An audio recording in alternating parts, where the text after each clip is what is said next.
రేకల పండగ, బోనాల సంబురాలు, గణేష్ నవరాత్రులు, బతుకమ్మ ఆటలు, దసరా, దీవేలి నోములు, సంక్రాంతి సంబురాలు, ఉగాది, శ్రీరామనవమి ఇట్లా చెప్పుకుంటూ పోతే నెలకో పండగ మనకు.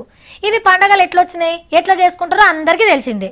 అందుకే ఇప్పుడు చాలా మందికి తెలియని ఓ పండగ ముచ్చట్ని పట్టుకొచ్చినాం.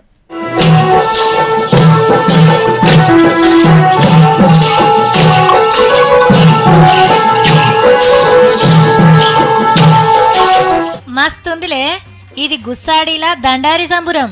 దీవెల పండగ ముంగట షురువై పండుగ వెళ్ళినాక అయిపోతుంది. ఆదిలాబాద్ ఆదివాసీలు 10 రోజులు చేసుకునే పెద్ద పండగ. వెనకటికెళ్ళి ఆడుతున్న వాయిద్యాలకు పూజలు చేసి ఊర్లలోకి బయలుదేరుతారు. ఆడుకుంటా పాడుకుంటా తిరుగుతారు.